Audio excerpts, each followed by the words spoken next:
नमस्कार, मैं शिवम। अब जो कहानी आप सुनने वाले हैं, यह रामायण की अयोध्या कांड से प्रेरित है और इस कहानी का शीर्षक है मेरी छोटी सी है नाव, तेरे जादू भरे पाँव।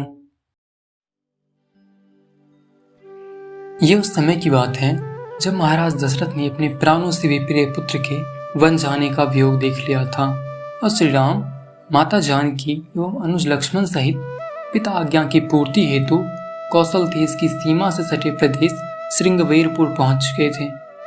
यहाँ आते आते कितना कुछ पीछे छोड़ दिया था उन्होंने, अपनी राजधानी, अपने लोग और अपने अनुज भरत को, जिसे जिताने के लिए स्वयं हार जाया करते थे। और यहाँ पहुंचकर तो श्री राम ने आर्य सुमंत को भी अपने पिता को सांत्वना देने का उत्तरदायित्व सौंपकर वापस अयोध्या भेज दिया था तथा स्वयं आगे बढ़कर गंगा के तट पहुंच गए।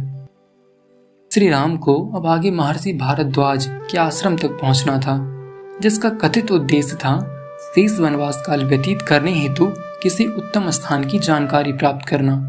क्या सच में केवल इतना ही उद्देश्य रहा होगा?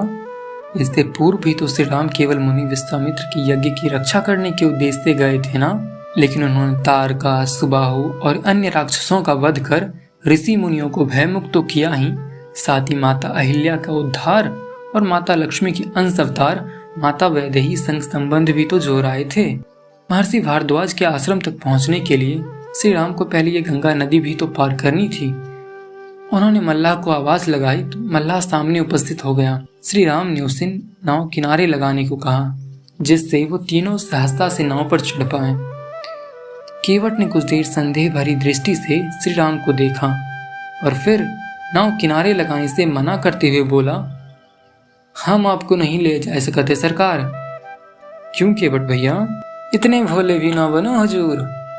सभे कोई जानत है तुहार चरणों में मनुष्य बनावे वाला कोई जड़ी बूटी है, जा छुअत ही पत्थर के सिला भी नारी बन गई। और हमार नाव तक काट के प्रभु, अगर यह नारी बन गई तब तो हमार रोजी मारी जाएगी। यह हमार इकलौता रोजगार है प्रभु, यह के कमाई से हम परिवार पालत हैं। ऐसा संदेह मुझ पर मत करो केवट भैया, हमें उस पार उतार दो। हमार संदेह ऐसे ना दूर हो ही प्रभु। यदि तुहार उई पार जाना इतने आवश्यक है तो हम एक काम कर सकत हैं। निसंकोच कहो केवट भैया, श्री राम ने आश्वासन देते हुए कहा।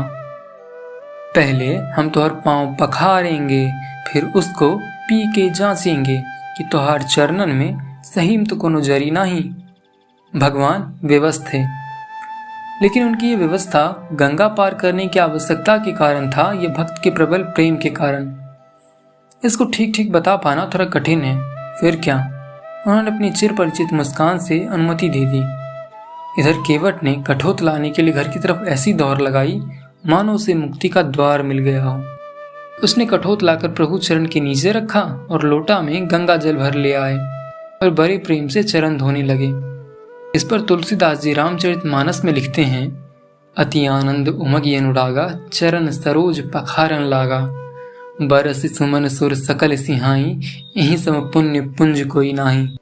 अर्थात अत्यंत आनंद एवं प्रेम में उमंग कर वो भगवान के चरण कमल धोने लगे एवं सभी देवता पुष्प बरसा कर केवट की सराहना करने लगे कि इसके समान पुण्य का पात्र कोई नहीं। केवट ने श्री राम के चरण को धोकर पहले तो अपने पितरों का उद्धार किया तथा उस चरणोदक को परिवार सहित पीकर स्वयं भी धन्य हो गया।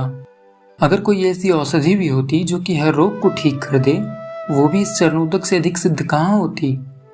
अब उसने नाव किनारे लगाया, श्री राम, लक्ष्मण और माता जानकी को गंगा पार उतार दिया। उस पार पहुंचकर केवट ने श्री राम को दंडवत प्रणाम किया। तभी श्री राम को आभास हुआ कि उन्होंने केवट को गंगा पार करवाने के लिए तो कुछ दिया ही नहीं। इतने में माता सीता ने अपनी रत्न जड़ित अंगूठी निकालकर रघुवीर को दे दिया और श्री राम ने वह अंगूठी केवट की ओर बढ़ाते हुए बोले, यह अपनी उतराई ले लो केवट भैया। केवट ने मना करते हुए बोला, जिसे नाई से नहीं नाई लेत और धोबी से नहीं धोबी लेत धुलाई, हम हूँ केवट आप हूँ केवट, हे प्रभु उतराई दे के जात ना बिगाड़िए। खूब कोशिश करने के बाद भी श्री राम केवट को उतराई लेने के लिए नहीं मना पाए। केवट यही कहता रहा, हमारे जीवन भर की मजदूरी तो हमों के तभी मिल गई जब आपके चरण हमारे नाव पे परल प्रभु। ये सब देखकर मैंने प्रभु से कहा, प्रभु कुछ लीला करना, हम भक्तों ने भी सीख लिया है। इस संवाद पर एक प्रसिद्ध पंक्ति है जिसमें केवट कहते हैं, मैं नदी नाल का सेवक हूँ, तुम भव सागर के स्वामी हो। मैं यहाँ पे पार लगाता हूँ, तुम वहाँ पे पार लगा देना। तेरी छोटी सी है नाव, तेरे जादू भरे पाँव, मोहे डर लागे राम, कैसे बिठाऊं तुम्हें नाम में, ओ कैसे बिठाऊं तुम्हें नाम